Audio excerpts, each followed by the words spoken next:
Hermanos, buenas tardes. Abramos nuevamente nuestras Biblias en el Evangelio de Mateo, en el Evangelio según San Mateo, capítulo 25.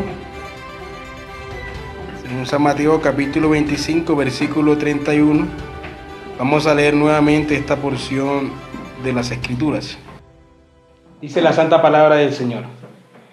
Cuando el Hijo del Hombre venga en su gloria y todos los santos ángeles con él, entonces se sentará en su trono de gloria y serán reunidas delante de él todas las naciones y apartará los unos de los otros como aparta el pastor las ovejas de los cabritos y pondrá las ovejas a su derecha y los cabritos a su izquierda.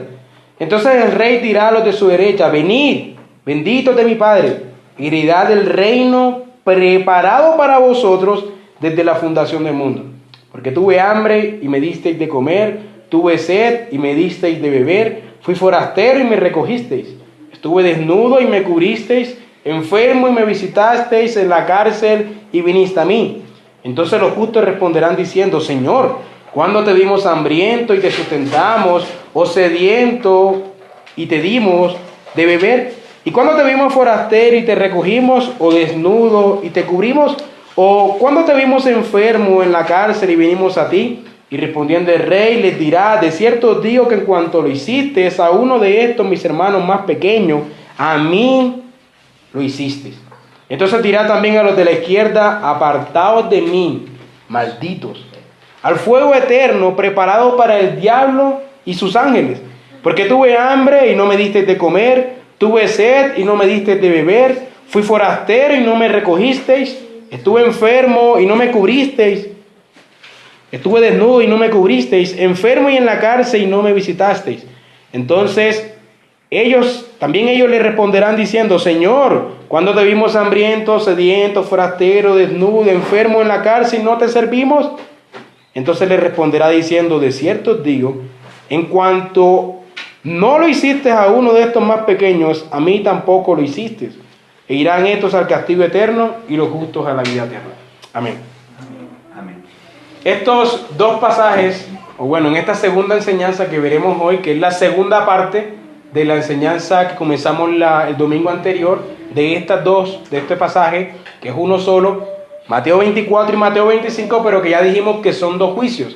Un juicio local a Israel y un juicio mundial a todas las naciones.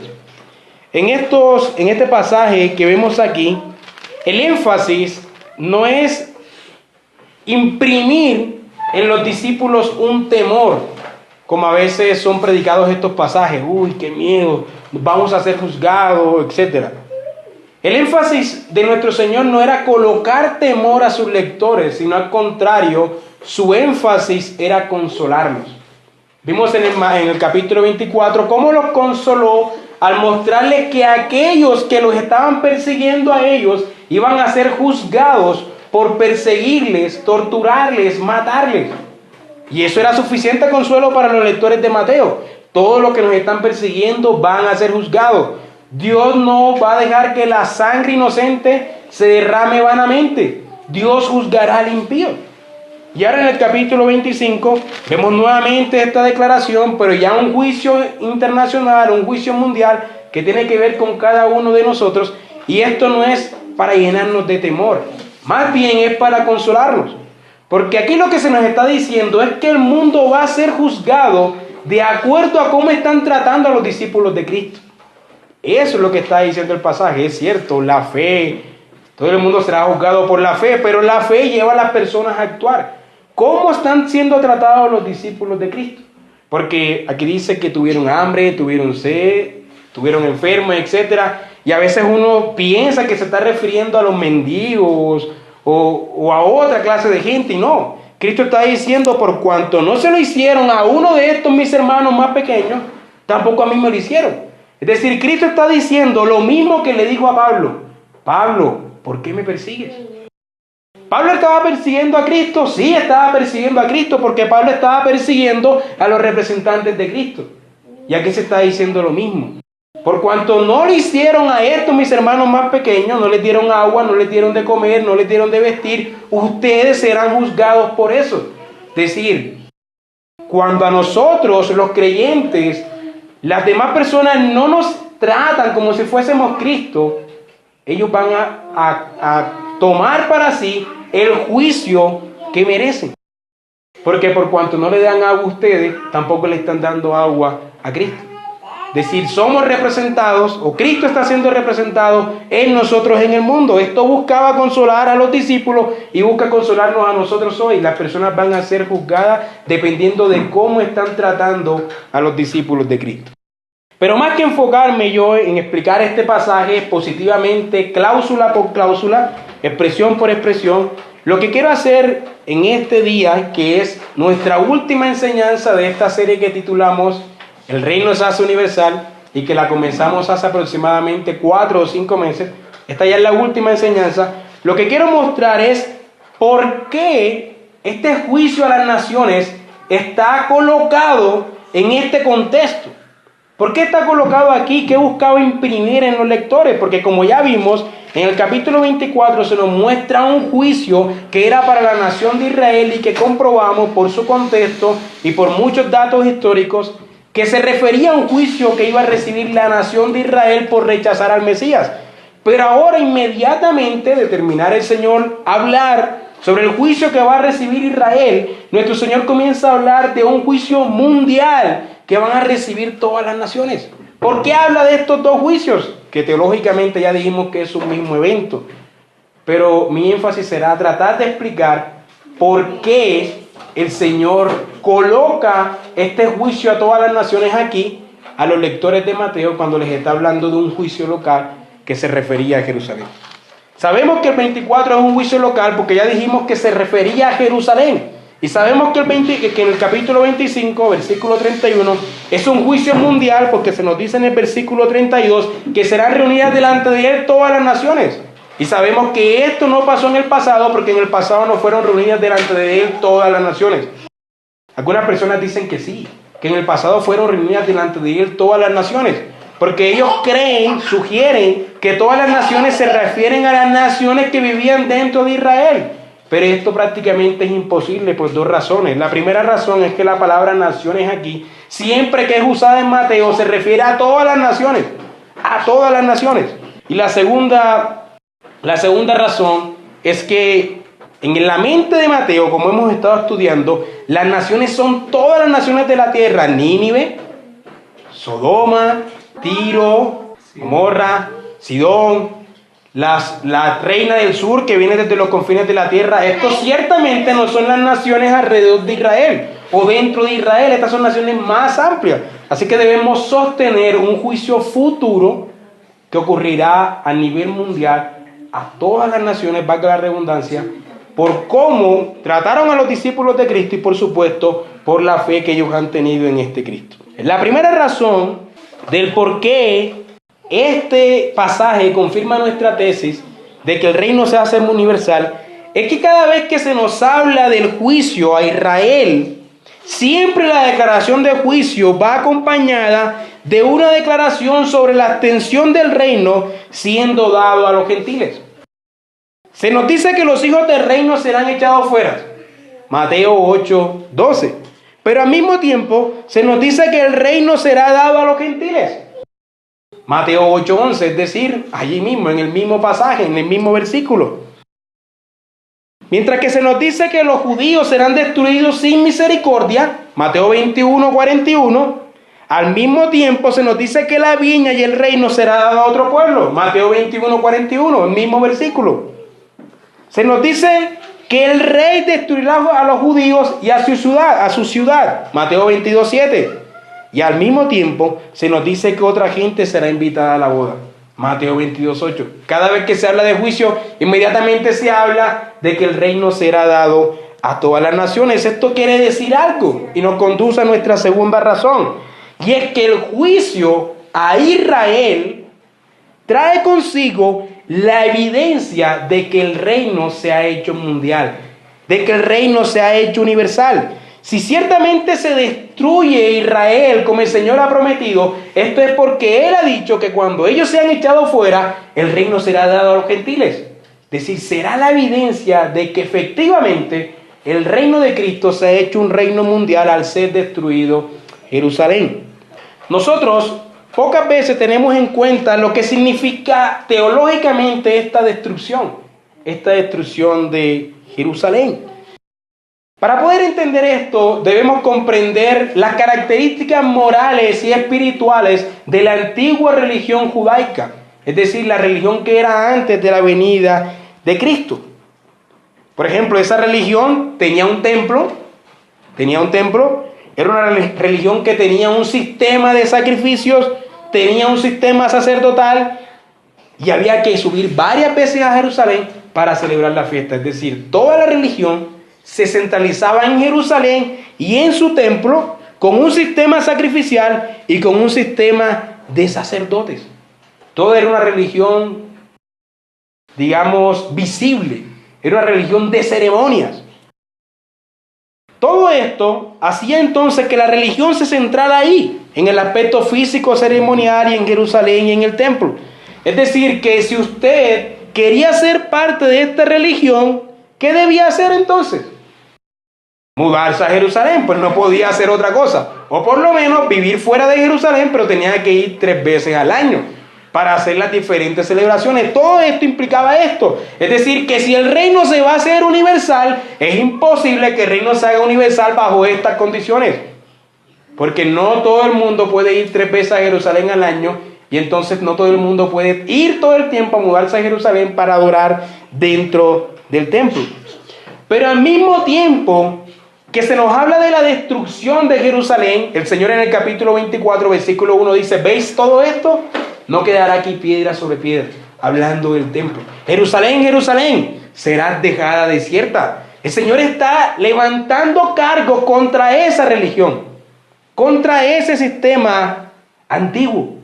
Y en el mismo momento, Él está instituyendo la nueva religión, la religión basada en la adoración a través del Espíritu Santo. Por eso Juan 4:23, un pasaje muy conocido, dice que la verdadera adoración es ¿qué? En espíritu y en verdad. Es decir, ya la adoración no se enfocaría en un sistema sacrificial ceremonial en un lugar físico en el templo, sino que desde a partir de ahora la adoración se podría llevar a cabo desde cualquier rincón de la tierra, desde cualquier lugar, a través de algo, el Espíritu Santo. Ya no necesitamos un sistema sacerdotal, porque ahora Cristo es nuestro sacerdote. Ya no necesitamos un templo, porque ahora Cristo es nuestro templo y ahora todos nosotros somos templos del Espíritu Santo. Como al mismo tiempo todos nosotros ahora somos sacerdotes, reyes y sacerdotes.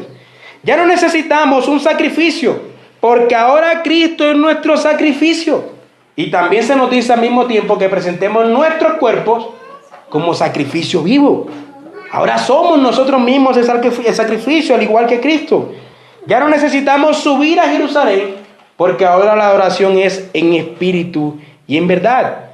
En toda la tierra ahora podemos adorar desde cualquier rincón del mundo, porque toda la tierra es suya. Toda la tierra será llena del conocimiento de Dios, como las aguas cubren el mar, profetizaba Isaías y profetizaban los salmistas. Por eso hoy, desde un rincón tan lejano, de donde nació nuestra fe, podemos adorar y predicar y llevar este culto. Porque ya no necesitamos estar en un templo físico, porque ahora somos el templo gracias a la obra del Espíritu Santo que fue derramado gracias a la obra de nuestro Señor Jesucristo. La antigua religión reflejaba exclusión. Nos mostraba cómo el hombre estaba excluido de la presencia de Dios. Solo un hombre podía entrar al lugar santísimo una vez al año. Los sacerdotes podían entrar en otra parte, pero solo un hombre podía entrar una vez al año al lugar santísimo a tener comunión con Dios un día y con un sacrificio que presentar. Esto reflejaba exclusión. Solamente un hombre. Pero la nueva religión refleja inclusión. Todos los hombres tenemos entrada a la presencia de Dios. La señal del bautismo ahora es colocada sobre hombres y sobre mujeres. La circuncisión era colocada solamente sobre hombres. Ahora es colocada sobre hombres, sobre mujeres, sobre todo ser humano, judíos, gentiles, sobre todos. Ahora todos tienen entrada al lugar santísimo, porque cuando Cristo murió, rasgó el velo en dos, mostrándonos el camino. Todo esto, hermanos, nos muestra que el derramamiento del Espíritu Santo implicaba consigo la destrucción del templo. Teológicamente hablando, es el mismo hecho. Acompáñenme a Hechos, capítulo 2. Hechos, capítulo 2, versículos 17 y 21. Hechos 2, 17 a 21. El apóstol Pedro nos va a citar la profecía de Joel. Pero si usted no comprende esta idea de que el derramamiento del Espíritu Santo implica la destrucción del antiguo sistema sacrificial, usted no va a comprender por qué esta profecía se expresa como se expresa. Miren cómo la profecía se expresa, habla de juicio al mismo tiempo. Versículo 17. Y en los postreros días, dice Dios, derramaré mi espíritu sobre toda carne, y vuestros hijos y vuestras hijas profetizarán, vuestros jóvenes verán visiones, vuestros ancianos soñarán sueños, y de cierto sobre mis siervos y sobre mis siervas, en aquellos días derramaré mi espíritu y profetizarán. Hasta aquí todo está bien, todo se dio en Pentecostés. En Pentecostés ocurrió esto, el Espíritu Santo se derramó y los hombres comenzaron a profetizar. Lo mismo que había dicho Moisés en Números, que deseaba que todos profetizaran. Pero miren lo que dice el versículo 19. Y daré prodigios arriba en el cielo y señales abajo en la tierra, sangre y fuego y vapor y de humo. El sol se convertirá en tinieblas y la luna en sangre, antes que venga el día del Señor grande y manifiesto. Bueno, ¿y cómo se estaba cumpliendo eso en el momento en que Pedro estaba citando la profecía? Porque aquí se está hablando de un juicio. El sol se convertirá en tinieblas, la luna en sangre. Sencillamente porque en la mente de los judíos, en la mente de Joel, cuando el Espíritu Santo sea derramado, el templo será destruido. Israel debe ser destruida porque esta religión superficial debe dar paso al derramamiento del Espíritu Santo, a la religión mundial. Y aunque 30 años después de estos eventos fue que ocurrió ese juicio, cuando fue destruido el templo de Israel, aunque eso fue 30 años luego, teológicamente era el mismo momento. El derramamiento del Espíritu Santo implicaba esto mismo. Bueno, volvamos a nuestro pasaje en Mateo capítulo 25. Para que se pueda adorar, hermanos, en todas las naciones y para que la religión se volviera mundial, se tenía que destruir la antigua forma de religión y de adoración centrada en Jerusalén y en su templo. Para entrar a una nueva adoración, una nueva era de adoración, se necesitaba destruir la antigua era de adoración. Usted ve que en capítulo 24, versículo 2, los discípulos preguntan, ¿cuándo será el fin del siglo? Y todo el tiempo hemos creído que siglo se refiere al fin del mundo, al fin de la era. Pero la palabra siglo no significa eso. La palabra siglo, de acuerdo a los teólogos, que es la palabra aion en griego, significa una era marcada por características morales y espirituales. Es decir, que el fin del siglo es el fin de una era, más no el fin del mundo. Entonces, ¿a qué fin del siglo se refería el Señor Jesucristo en Mateo 24? Se refería al fin de la antigua adoración, de la antigua era marcada por las características morales y espirituales centradas en la ceremonia. Y ahora comenzaría un nuevo siglo, una nueva era. Era lo que los discípulos entendían con esta declaración, fin del ciclo, la nueva era en la que nosotros nos encontramos en este momento. Porque Dios, hermanos, ha rechazado ese sistema de adoración. Dios lo ha cumplido ahora en Cristo. Ese sistema de adoración del Antiguo Testamento era una sombra de la obra de lo que Cristo haría. Por eso es absurdo cuando algunos hermanos dicen que están esperando que se construya el tercer templo.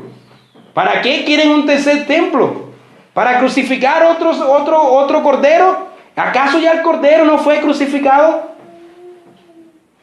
Levantar un tercer templo es sencillamente una abominación y una blasfemia contra la obra de Cristo. Porque ya Cristo hizo el sacrificio. ¿Para qué otro sacrificio? ¿Para qué otro templo? ¿Para qué nuevamente retroceder a ese sistema centralizado en Jerusalén cuando la religión ahora es a nivel mundial? ¿Para qué? Y muchos hermanos viven día a día pensando en que el tercer templo se va a construir sin darse cuenta que es el mismo Dios quien ha construido, quien ha hecho en su providencia que este tercer templo nunca se vuelva a construir. Fue el mismo Dios que lo destruyó y el mismo que se aseguró que más nunca se volviera a construir. Y que ciertamente es imposible que ese tercer templo se construya. Se construye ese tercer templo y se arma una tercera guerra mundial. Dios se encargó de construir ¿cómo lo digo? Dios se encargó de crear las facultades para que el hombre más nunca volviese a construir ese templo. De crear los medios en su providencia para que el hombre más nunca volviese a construir el templo, que rechazara el sacrificio que Dios ha hecho. Y los hombres no pueden darse cuenta de la providencia de Dios en esto, sino que viven pensando que Dios va a construir un tercer templo sin darse cuenta que esto es una abominación a su sacrificio. Así que se necesitaba la destrucción del antiguo sistema de adoración para evidenciar, hermanos, la colocación del nuevo sistema de adoración.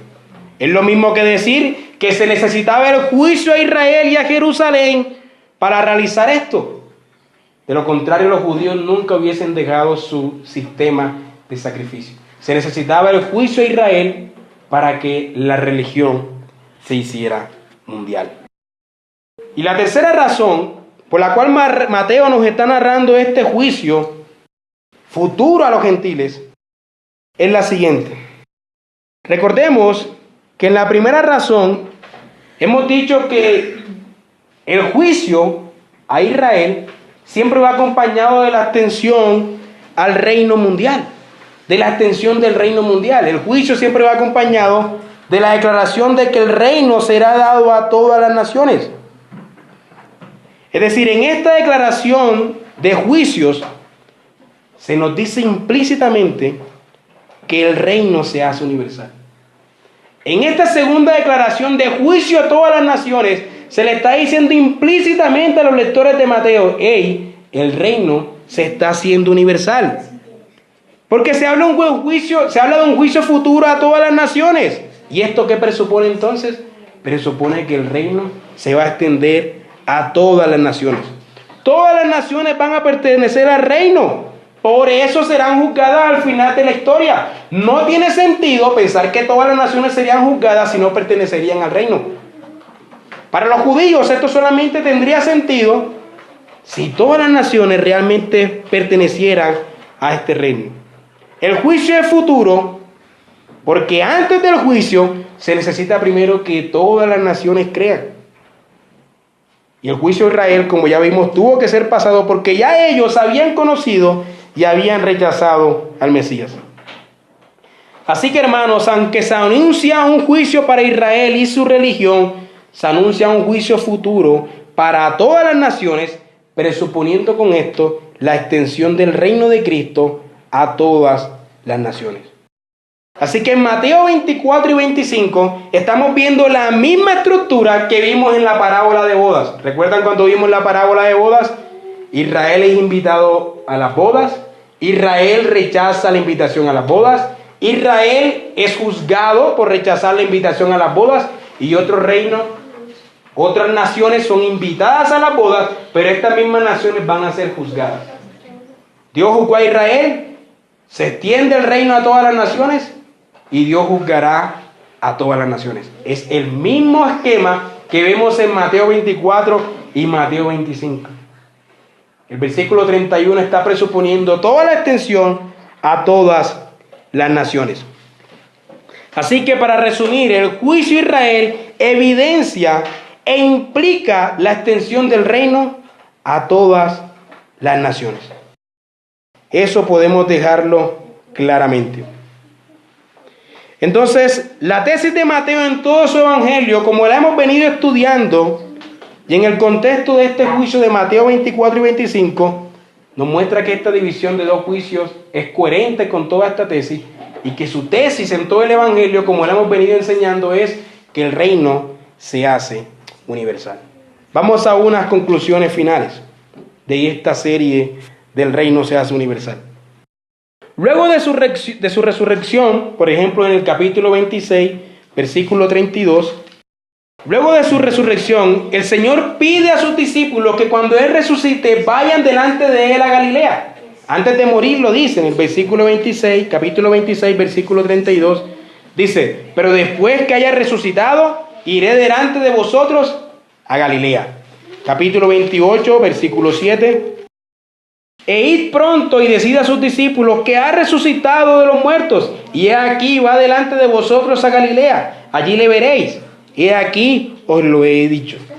Versículo 10, capítulo 28. Entonces Jesús les dijo, no temáis, id, dad las nuevas a mis hermanos para que vayan a Galilea, y allí me verán.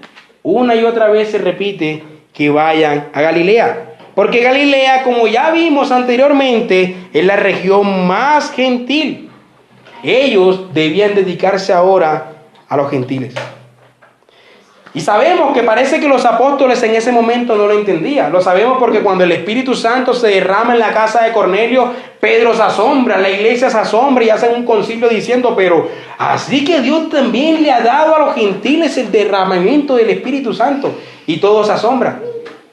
Y tuvo que ocurrir una persecución de acuerdo al libro de los Hechos para que los israelitas, los cristianos, fuesen esparcidos y llevaran el evangelio a todos los rincones del mundo.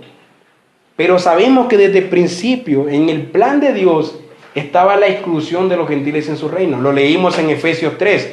Pues ahora se ha dado a conocer el misterio. ¿Cuál es el misterio? El mismo Pablo dice en Efesios 3 que los gentiles son incrustados a este cuerpo de Cristo.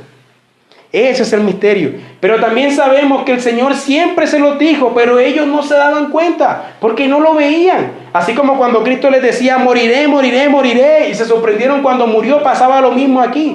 El Señor en el momento de ascender les dijo, me seréis testigos en Jerusalén, en Samaria y hasta lo último de la tierra, y parece que se les olvidó.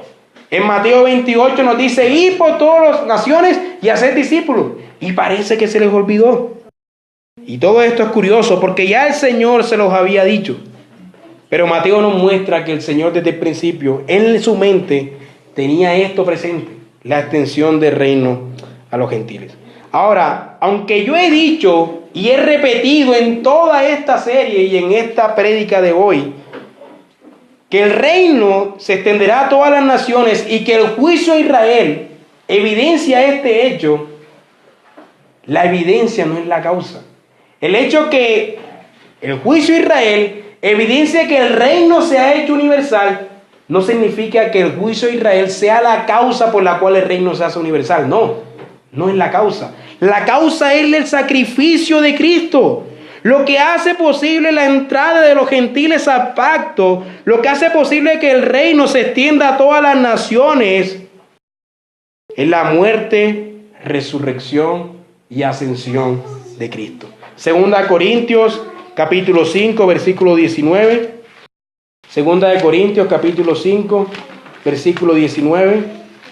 Dice que Dios estaba en Cristo reconciliando consigo al mundo, no tomándole en cuenta a los hombres sus pecados, y nos encargó a nosotros la palabra de reconciliación. Es decir, cuando nosotros vamos y predicamos a los hombres que se arrepientan, les estamos predicando que se reconcilien con Cristo, porque Cristo ha hecho posible la reconciliación con el mundo entero. Colosenses capítulo 1, versículo 20. Colosenses capítulo 1, versículo 20. Y por medio de él reconciliar consigo todas las cosas, así las que están en la tierra como las que están en los cielos, haciendo la paz mediante la sangre de su cruz. Así que, hermanos, el sacrificio de Cristo es la causa por la cual nosotros hoy día pertenecemos a esta iglesia y a este reino de Cristo. No es el juicio a Israel, eso solamente fue la evidencia. Es el sacrificio que nuestro Señor hizo por nosotros. Es eso, hermanos, lo que nos ha reconciliado con Dios. Es eso lo que merece nuestra alabanza.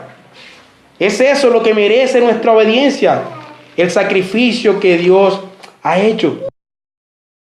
Algunas personas creen que en el Antiguo Testamento no había un ministerio de misiones. Sí lo había. Lo que pasa es que era diferente al del Nuevo Testamento. En el Antiguo Testamento se pedía que todas las naciones vinieran y adoraran a Jerusalén. Por eso vemos a Urías Eteo, y usted lee el libro de Reyes y de Samuel y se da cuenta de muchos títulos, subtítulos en los nombres, porque eran las naciones de donde venían, al haberse hecho judíos. Judíos no en el sentido racial, sino en el sentido religioso. Pero ahora en el Nuevo Testamento ya no se pide que vengan a Jerusalén, sino que los discípulos vayan al mundo, que vayamos al mundo, que hagamos de la tierra de Dios, que hagamos de la tierra el Edén de Dios, que hagamos de la tierra la morada de Dios, que toda la tierra sea llena del conocimiento de Dios como las aguas cubren el mar. Toda la tierra ahora es el Edén. Toda la tierra ahora está llena de la presencia de Dios, hermano, porque la adoración ahora es en espíritu y en verdad. Y por último, hermanos, el Evangelio de Mateo termina como comienza. Comenzó diciéndonos que Cristo es el Hijo de Abraham. Y sabemos que esa declaración significa que en Él serán benditas todas las naciones de la tierra. Y termina diciéndonos: id a todas las naciones y haced discípulos. Porque la simiente que los ha hecho bendito a todos ustedes, la simiente de Abraham ya ha llegado. Id a todas las naciones y haced discípulos. Por eso es que Mateo no nos narra la ascensión de nuestro Señor, sino que termina mostrándonos esta idea de ir y hacer discípulos. Porque la simiente en la cual todas las naciones serían benditas era Él, y lo confirmó en su muerte y en su resurrección. En el capítulo 27, ¿sí?, que tenemos el sacrificio de Cristo. Cristo dice unas palabras que pueden parecer unas palabras de derrota. Dios mío, ¿por qué me has desamparado? Pareciera y se nos presenta un Cristo derrotado con estas palabras. Pero no, hermanos. Cristo aquí no está declarando su derrota, está declarando su victoria. Cristo está citando el Salmo 22 completo. En ese salmo es cierto que Él se siente abandonado, pero Él está confirmando que Él es ese rey que extendería su dominio sobre todas las naciones. Y esto lo sabemos por el contexto. La crucifixión era una burla sobre el supuesto rey de los judíos. Por ejemplo, le ponen un manto escarlata, como se le colocaban a todos los reyes. Le colocan una corona de espinas, diciendo: eres el rey. Le ponen una caña en su mano derecha. Usted puede leer la narración en el capítulo 27 más tarde. Le ponen una caña en su mano derecha. Se arrodillan ante Él y le decían: salve, rey de los judíos. Le pusieron un título en su cruz: el rey de los judíos. Le crucificaron con dos ladrones, uno a la derecha y otro a la izquierda, tal como ocurría con los reyes que se sentaban en su trono, con uno a la derecha y con otro a la izquierda. Los judíos pasaban y meneaban sus cabezas diciendo, le decían: si eres rey de los judíos, desciende de la cruz. Todo esto era una burla sobre su reinado. Pero el Señor tomó esta burla y la usó para demostrarnos que Él verdaderamente es rey. Porque en el momento en que murió, el centurión que estaba al costado dijo: verdaderamente, este es hijo de Dios. En ese momento lo dijo, porque Dios estaba usando esto para demostrarnos, aún en su muerte, que Él es el verdadero rey que ha venido a rescatarnos. Y por eso Cristo cita las palabras: Dios mío, ¿por qué me has desamparado? Vamos a ese Salmo 22, y veamos las palabras que Cristo está citando desde el versículo 17 en adelante. Desde el versículo 27, en adelante. Es el mismo Salmo que el Señor está citando: Dios mío, ¿por qué me has desamparado? No es un salmo de derrota, es un salmo de la victoria, y que nos confirma que este reino efectivamente se ha hecho universal. Versículo 27, Salmo 22.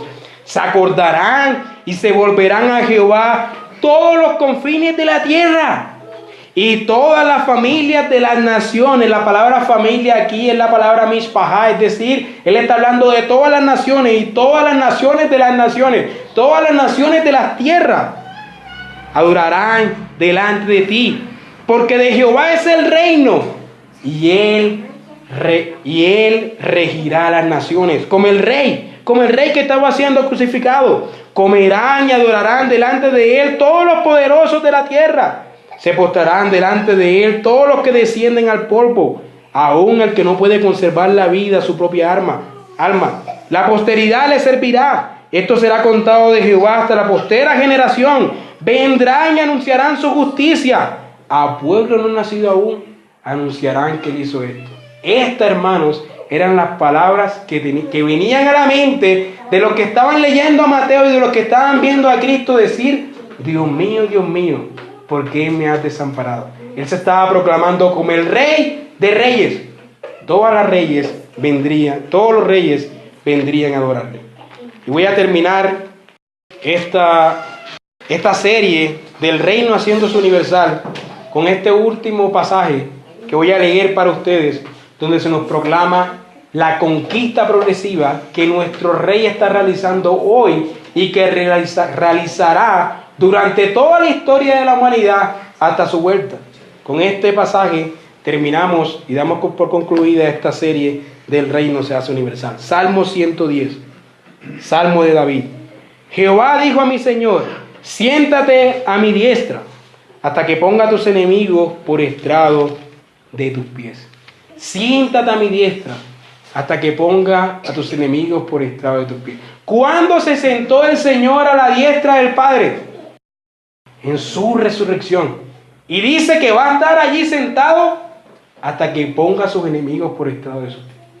No se bajará de ese trono hasta que no haya puesto a todos sus enemigos por estrado de sus pies.